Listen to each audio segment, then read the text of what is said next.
Hello everyone, welcome to our channel Gyanstick classes. So guys, आज के इस वीडियो में हम डिस्कस करेंगे एजुकेशन सब्जेक्ट के बारे में।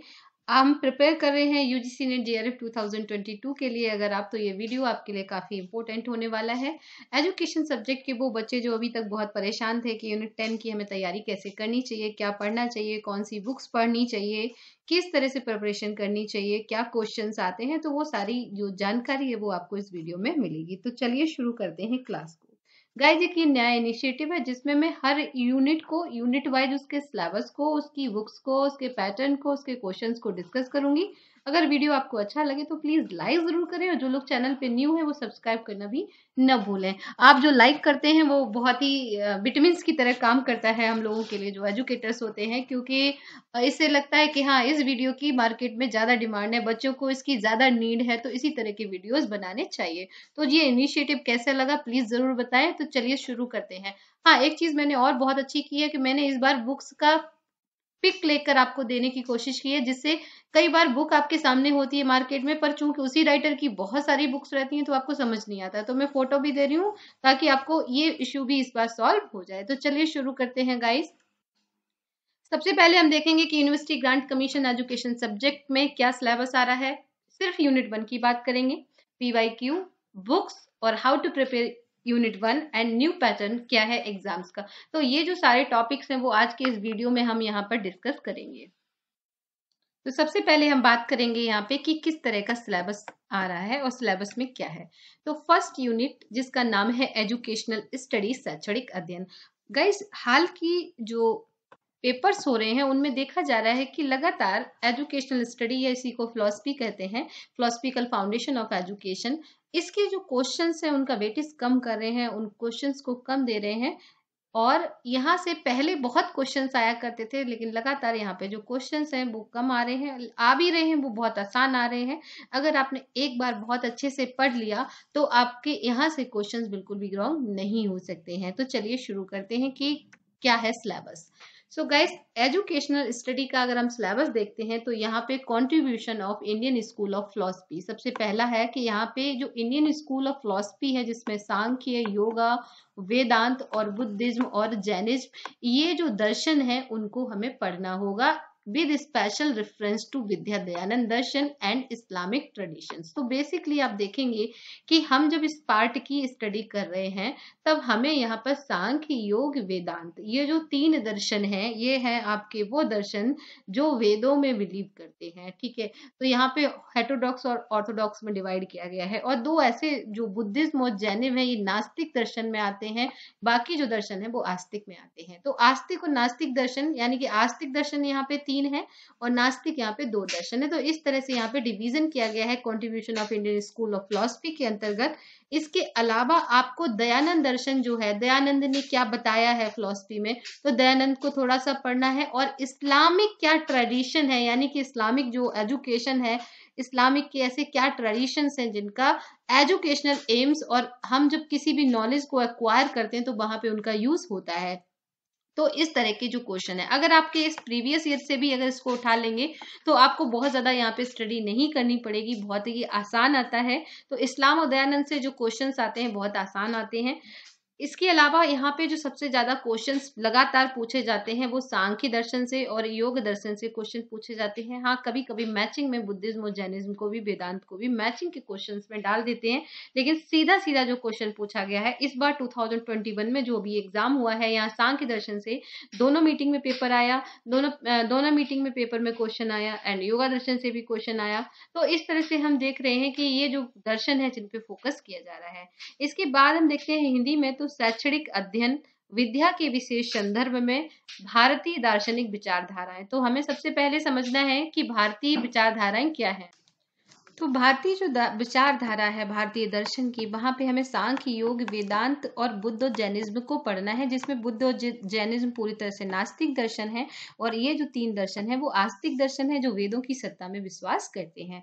अगर हम बात करें कि यहाँ पे विद्या का, कई सारे लोगों को ये कंफ्यूजन है कि विद्या का यहाँ पे क्या मतलब है, कि विद्या के संदर्भ में, तो विद्या का मतलब होता है नॉलेज, यानी कि हमें क्या होना चाहिए, नॉलेज होनी चाहिए। हमें यहाँ पे बहुत डेप्थ नहीं चाहिए, हमें एजुकेशन के पॉइंट ऑफ व्यू से सांख्य योग वेदांत को देखना है, बिकॉज हमें जो स्टडी करनी है वो एजुकेशनल स्टडी करनी है, फिलोसफिकल स्टडी नहीं करनी है। हमें बस कंट्रीब्यूशन देखना है किसमें, एजुकेशन में, कि एजुकेशन से रिलेटेड क्या क्या चीजें हुई हैं। लेकिन ये बात तो है थ्योरेटिकल, जो आपके सिलेबस में दी हुई है। जब क्वेश्चन आता है तो कुछ भी पूछ लिया जाता है। स्पेशली जैसे हम सांख्य दर्शन की बात करें तो पुरुष और प्रकृति को लेके अक्सर क्वेश्चंस आते हैं, और योग दर्शन में प्रैक्टिस को लेके आते हैं। तो इसी तरह से यहाँ पर किसी तरह का भी क्वेश्चन पूछा जाता है, तो जब आप इसको पढ़ रहे हैं तो आप इसको बहुत अच्छे से तैयार करिएगा। आसान है, इंटरेस्टिंग है, और आपको पता चलेगा कि इसमें क्या क्या है। सो गाइज, ये था सिलेबस, जिसको आपको पार्ट ए का सिलेबस है, ये एजुकेशनल स्टडी के पार्ट ए में दिया हुआ है। अब आपको इसके लिए क्या स्ट्रेटजी बनानी चाहिए, जल्दी से आप एक डायरी उठाइए। डायरी में आप नोट कर लीजिएगा कि सबसे पहले आप दो पार्ट में यहाँ पे फिलॉसफी को डिवाइड कर दीजिएगा, एक आस्तिक, नास्तिक, हेटेरोडॉक्स और ऑर्थोडॉक्स। इसके अलावा इनके क्या फीचर्स हैं उनको नोट करिएगा। इसके लिए आप इंटरनेट का यूज कर सकते हैं, मेरे वीडियोस का यूज कर सकते हैं, या फिर कुछ बुक्स हैं जो मैं बताऊंगी उनका यूज करके आप ऐसे शॉर्ट नोट बनाकर अपनी डायरी में इनको मेंटेन करते जाइए। अब हम बात करते हैं पार्ट बी की, जिसमें हम देखेंगे contribution of western school of thoughts, यानी कि जो पाश्चात्य विचारधारा है उसका क्या कंट्रीब्यूशन है। तो इसमें गाइज ये मुझे लगता है कि फिलॉसफी का जो सबसे आसान पार्ट है, और यहाँ से जो क्वेश्चन आता है वो बहुत डायरेक्ट क्वेश्चन आता है। डायरेक्ट जैसे आइडियलिज्म, वो इज्म जो बात करता है आइडिया की, रियलिज्म जो बात करता है रियलिटी की, नेचुरलिज्म जो नेचर की बात करेगा, प्रैग्मेटिज्म जो प्रैक्टिकल की बात करेगा, और मार्क्स की जो थ्योरी है वो एक अलग थ्योरी है जिसमें कॉन्फ्लिक्ट के बारे में बताया गया है, वर्ग संघर्ष जिसको बोलते हैं, बहुत सारी चीजें हैं मार्क्स की थ्योरी से। एग्जिस्टेंशलिज्म जो मनुष्य और उसकी इंडिविजुअली ह्यूमन और उसकी इंडिविजुअलिटी पे फोकस करती है। तो हम जैसे ही क्वेश्चन आता है, अगर हमें ऐसा कोई वर्ड मिल जाता है तो हम देखकर ही बता सकते हैं कि इसका आंसर क्या होगा। तो यहाँ से अपेक्षाकृत आसान क्वेश्चन आते हैं और बच्चों के रॉन्ग भी नहीं होते हैं। ये एक तो हमें ये पढ़ना है, their contribution to educational with reference to information, knowledge and wisdom, यानी कि हमें जो ये दर्शन पढ़ने हैं वेस्टर्न स्कूल के, किस पर्पज से पढ़ने हैं, इंफॉर्मेशन, नॉलेज और विजडम, यानी कि हमें इनसे क्या ज्ञान मिलता है, हमें इनसे क्या नॉलेज मिलती है, हमारी नॉलेज में क्या, इससे हमारी जो विजडम है उसमें क्या ग्रोथ होती है, और किस किस तरह की इंफॉर्मेशन हमें यहाँ से मिलती है इस पॉइंट ऑफ व्यू से। तो इनका जो कंट्रीब्यूशन एजुकेशन में देखना है, लेकिन उसका रेफरेंस क्या होना चाहिए, इंफॉर्मेशन, नॉलेज एंड विजडम। तो आप इसको पढ़ेंगे। अब इसको पढ़ने का स्पेशली क्या तरीका होगा, कुछ नहीं गाइस, डायरी में आप जल्दी से ऐसे लाइन खींचेंगे, और इसमें आप एक एक, यहाँ पे आइडियलिज्म, यहाँ पे प्रियलिज्म, यहाँ पे नेचुरलिज्म, इस तरह से आप लिखेंगे। और यहाँ पे इनके मेन पॉइंट ऑफ व्यू, यानी कि realism it's deal with reality, naturalism nature की बात करता है, प्रैक्टिकल नॉलेज के द्वारा जिस चीज को भी है सही तरीके से हम प्रूव कर सकते हैं उसको हम प्रैग्मेटिज्म बोलते हैं। तो इस तरह से वन वन लाइन में आप इन चीजों को लिखते जाइएगा, और जो भी आपको इन फ्यूचर इनके बारे में मिले वो पेज को छोड़ते जाइए और उन इंफॉर्मेशन को आप वहां पे ऐड करते जाइए। तो इस तरह से आपका एक खुद का नोट्स भी तैयार हो जाएगा। इसके अलावा मैं इसको पढ़ाऊंगी, मैंने इसको पढ़ाया भी है, वहां से आप देख सकते हैं। इस तरह से आप इस पार्ट को अपना तैयार कर सकते हैं। अब हम बात करते हैं पार्ट बी में, हिंदी में। तो पाश्चात्य विचारधारा में आदर्शवादी जो विचारधारा है वो आदर्शों की बात करती है, यथार्थवादी दृष्टिकोण, यानी कि जो हमें जैसा सामने दिखता है वही सही है। प्रकृतिवाद बात करता है कि दुनिया में सब कुछ जो है वो प्रकृति है और प्रकृति ने ही बनाया है। व्यवहारिकतावाद, अगर किसी भी चीज की यूटिलिटी यानी कि वो हमारे व्यवहार में आ सकती है, हमारे काम की है, वही सही है। मार्क्सवाद एक व्यक्ति थे जिन्होंने एक दर्शन दिया था, वहीं अस्तित्ववाद मनुष्य के अस्तित्व की बात करता है। तो इस तरह से इन सभी को हमें पढ़ना है सूचना, ज्ञान और प्रज्ञान के विशेष संदर्भ में, और इनको पढ़ते हुए हमें सबसे पहले इनको समझना होगा। अगर आप आज का पैटर्न देखेंगे तो यहाँ पे जितने भी क्वेश्चंस आ रहे हैं उनका जो पैटर्न है, अगर आपने यहाँ पर एक तरीके से कह सकते हैं कि अगर आपको कंसेप्ट क्लियर नहीं है तो आप इसको बिल्कुल भी नहीं कर सकते हैं। तो कंसेप्ट हमारा जब तक क्लियर नहीं होगा कि ये है क्या, तब तक हम इसको सही नहीं कर सकते हैं। तो गाइज प्लीज कंसेप्ट पे सबसे ज्यादा ध्यान दीजिएगा। अब हम बात करते हैं पार्ट सी, जो कि आपके सिलेबस में एकदम से नया ऐड हुआ है और बहुत सारे स्टूडेंट को इसको लेके प्रॉब्लम है। और जो प्रॉब्लम है वो बिल्कुल बेकार की है, क्योंकि आप इसके सिलेबस को अब देखिए, आज मेरे साथ नए तरीके से, नई दृष्टिकोण से इस सिलेबस को देखने की कोशिश करिए। Approach to sociology of education. Approach का मतलब क्या है, यानी कि हम उपागम की बात कर रहे हैं। जैसे आप किसी के घर जा रहे हैं, आप किसी मंत्री से मिलना चाहते हैं, तो आपके पास उनके पीए की अप्रोच है कि वो आपको अप्रोच कर देगा वहां तक भेजने में। ऐसे ही अप्रोच हमें देखनी है किसकी, टू सोशोलॉजी ऑफ एजुकेशन, यानी कि शिक्षा का समाजशास्त्र के प्रति, शिक्षा का क्या उपागम है, किसके प्रति, समाजशास्त्र के प्रति। तो अब हमें पहले तो यहाँ पे ये देखना है कि सोशोलॉजी ऑफ एजुकेशन होता क्या है।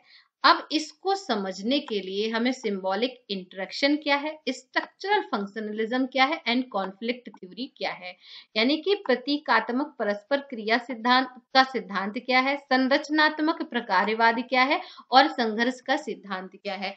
इस बार का जो यूजीसी नेट का पेपर आया है उसमें इनकी डेफिनेशन दी हुई है इवनिंग वाली शिफ्ट में, है ना। उसमें सिंपली लिखा है कि जब लोग सिंबल्स के द्वारा इंटरेक्शन करते हैं तो उसको हम सिंबॉलिक इंटरेक्शन बोलते हैं, जो कि ट्रू था।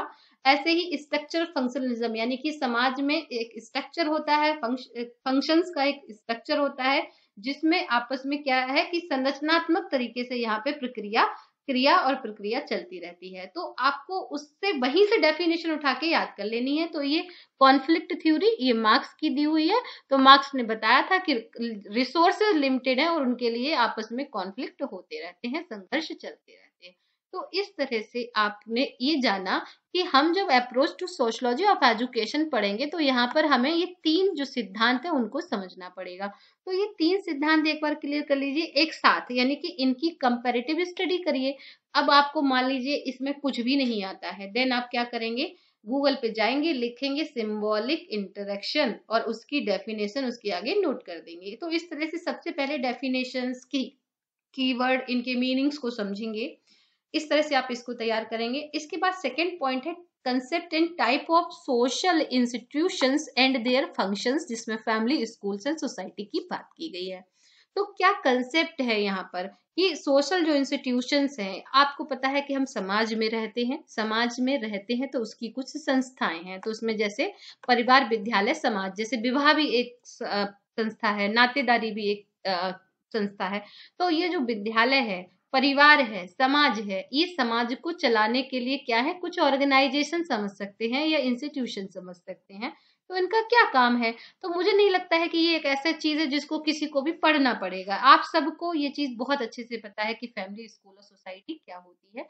तो बहुत आसान है, अगर यहाँ से कभी भी कोई भी क्वेश्चन आएगा तो आपका रॉन्ग नहीं होगा। बहुत आसान चीज है, हमारी सबकी जानी समझी और पढ़ी हुई चीज। इसके बाद हम बात करते हैं जो नई चीज है जिसका नाम है कंसेप्ट ऑफ सोशल मूवमेंट्स, यानी कि क्या कंसेप्ट है सोशल मूवमेंट। मूवमेंट से मतलब है यहाँ पे परिवर्तन आया। क्यों परिवर्तन आया, जब सोशल चेंज होते हैं, सोशल मूवमेंट्स होते हैं, तो उसके पीछे की कहानी क्या है। तो यहाँ पर किसी भी सोशल मूवमेंट के कंसेप्ट को समझते हैं तो सबसे पहले आता है यहाँ पर रिलेटिव डेप्रिवेशन, दूसरा है यहाँ पर रिसोर्स मोबिलाइजेशन, एंड तीसरा है political process theory, and next है न्यू सोशल मूवमेंट थ्योरी। तो यहाँ पर चार थ्योरी हैं। ये चार थ्योरी जो है वो इंटर रिलेटेड हैं। जैसे सबसे पहले कोई पर्सन अपने आप को डेप्रिवेट फील करता है, रिलेटिव, यानी कि इस चीज से, जैसे सोशल मूवमेंट चल रहा है कि फीमेल्स को भी वोटिंग का राइट होना चाहिए। अब किसी फीमेल को यहाँ पे वोटिंग नहीं करने का राइट है, तो वो अपने आप को क्या फील करेगी कि मैं भी डेप्रिवेट हूँ, तो मैं भी इस आंदोलन से जुड़ जाती हूँ। इसी तरह से फिर यहाँ पे रिसोर्सेस मोबिलाइजेशन होता है, फिर वो आंदोलन जो है वो एक टाइम में पॉलिटिकल प्रोसेस में आ जाता है, और इस तरह से धीरे धीरे धीरे ये सारी जब चीजें एक सीरीज में होती रहती हैं तो इसी से एक नए सामाजिक आंदोलन की जो आधार है या भूमिका या बेस है वो तैयार हो जाता है। तो इस तरह से आपको चार थ्योरी यहाँ समझनी है और तीन थ्योरी आपको यहाँ समझनी है। तो पार्ट सी समझते हैं हिंदी में कि यहाँ पे पहला है हमारा प्रतीकात्मक परस्पर क्रिया का सिद्धांत, संरचनात्मक प्रकारवाद का सिद्धांत और वर्ग संघर्ष का सिद्धांत। तो ये जो तीनों चीजें हैं ये हमें ये समझाएंगी कि शिक्षा का समाजशास्त्र के प्रति क्या उपागम है, और हम आपस में किस तरह, किन प्रतीकों के द्वारा आपस में क्रिया करते हैं, समाज किस प्रकार के काम करने की क्या संरचना है, किस तरह का जाल है बेसिकली, और यहाँ पर जो रिसोर्सेज हैं उसमें किस तरह के संघर्ष हैं, और उन संघर्षों की कहानी पढ़ेंगे, जिसमें आप मार्क्सवाद को पढ़ेंगे, मार्क्स को पढ़ेंगे। तो पार्ट बी में जो मार्क्स दिया है और यहाँ पे भी मार्क्स का एक सिद्धांत दिया है, तो दोनों को मिला के भी आप पढ़ सकते हैं। इसके बाद हम बात करते हैं पार्ट सी के नेक्स्ट पॉइंट की, जहां पर सामाजिक संस्थाएं, परिवार, विद्यालय, समाज और सामाजिक आंदोलनों की संकल्पना, जिसमें यहाँ पे सापेक्ष वंचन का सिद्धांत, संसाधन जुटाने का सिद्धांत, राजनीतिक प्रक्रिया का सिद्धांत और नव सामाजिक आंदोलन का सिद्धांत। जैसे नव सामाजिक आंदोलन यानी कि जो पुराना था, पुराने आंदोलन चल रहे थे, उन्हीं से नए सामाजिक आंदोलनों की नींव पड़ती है। जैसे मान लीजिए कि किसी ने कहा कि मुझे अपनी मर्जी से शादी करने का राइट मिलना चाहिए, या किसी ने कहा मुझे वोट देने का राइट मिलना चाहिए। तो इसके लिए काफी सारे लोगों ने आंदोलन किया और फाइनली उनकी बात को मानकर उनको राइट मिल गया। लेकिन कुछ दिन बाद फिर वही लोगों ने क्या कहा कि राइट तो दे दिया, वो तो ठीक है, लेकिन इसी राइट को बहुत अच्छे से मिलना चाहिए, यानी कि हमें फुल फ्रीडम यहाँ पे मिलनी चाहिए। तो इस तरह से शिक्षा का जो समाजशास्त्र के प्रति उपागम है, आपको इन सारी चीजों को यहाँ पे समझना होगा। इसके बाद हम बात करते हैं पार्ट डी, जो कि लास्ट है। इसमें है सोशलाइजेशन एंड एजुकेशन, जिसमें हमें education and culture, contribution of thinkers, जिसमें स्वामी विवेकानंद, रवीन्द्रनाथ टैगोर, महात्मा गांधी, अरविंदो, जे कृष्णमूर्ति, पाउलो फेरे, वोllstonecraft, नील लोडिंग्स, सावित्रीबाई फुले को देखना होगा। तो यहाँ पर इसको थोड़ा सा और एलेबोरेट करते हैं अगर, तो पार्ट डी में सोशलाइजेशन क्या होता है और एजुकेशन से इसका संबंध क्या है, एजुकेशन और कल्चर का आपस में क्या रिलेशन है। थिंकर्स की यहाँ पे दो पार्ट है, एक है इंडियन थिंकर और एक है वेस्टर्न थिंकर, जिसमें स्वामी विवेकानंद, रवीन्द्रनाथ टैगोर, महात्मा गांधी, अरविंदो, जे कृष्णमूर्ति हैं, और पाउलो फेरी, वोllstonecraft, नील लोडिंग, सावित्रीबाई फुले। अब जैसे पाउलो फेरी का बैंकिंग कंसेप्ट है, क्रिटिकल पेडागोजी है, इस बार बहुत सारे क्वेश्चन थे यूजीसी नेट के पेपर में, नील लोडिंग से क्वेश्चन पूछा गया था। इससे जस्ट पहले वाले एग्जाम में सावित्रीबाई फुले से काफी क्वेश्चन पूछे गए थे। इस बार के पेपर में यहाँ पर नेशनल वैल्यू को काफी इंपॉर्टेंस दी गई है, और यहाँ पे इन सभी को क्रम से लगाने के लिए या फिर इनके मीनिंग्स पे क्वेश्चंस आते रहते हैं।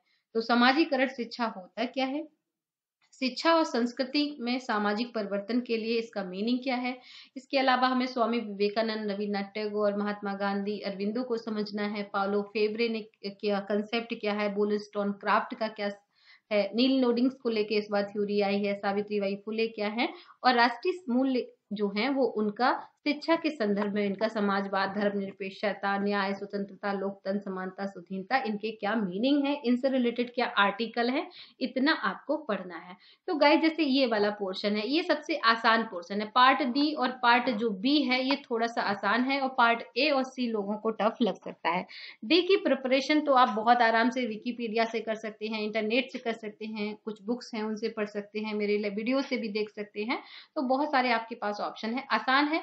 पार्ट ए को हमें थोड़ा डिटेल में पढ़ना पड़ेगा, पार्ट बी को हम कंपैरेटिव मोड में पढ़ सकते हैं, और सी में थोड़ा सा ज्यादा डेप्थ में पढ़ना पड़ेगा, और डी तो बहुत ही ज्यादा आसान है। यहाँ पे मोस्टली अगर राइटर को लेकर कोई क्वेश्चन आएगा तो या तो इनकी बुक आएगी, या इन्होंने कोई इंस्टीट्यूशन बनाया है वो पूछा जाएगा, या फिर ये पूछा जाएगा कि इन्होंने क्या मुख्य काम किया है। तो इनमें सब में बहुत सारे लोगों ने बहुत सारे काम नहीं किए हैं, कुछ ही लोगों ने काम किए हैं, ज्यादातर लोगों ने इस पे बुक्स पे काम किया है। लेकिन अगर किसी ने जैसे बैंकिंग कंसेप्ट दे दिया, महात्मा गांधी ने वर्धा एजुकेशन, बेसिक एजुकेशन दे दिया, तो हमें ये भी यहाँ पे पढ़ना होगा। तो इस तरह से गाइज आपको ये बात यहाँ पे पढ़नी होगी। तो ये था कि किस तरह का सिलेबस है, किस तरह का पैटर्न है, किस तरह से आपको इसकी तैयारी करनी है। अब नेक्स्ट पार्ट है बुक्स। अब हम बात करते हैं बुक्स पे। तो बुक्स में गाइज क्या है कि मैंने ना इसको अलग अलग तरीके से बताने की कोशिश करती हूँ। सबसे पहले हम हिंदी मीडियम की बुक्स की बात करते हैं।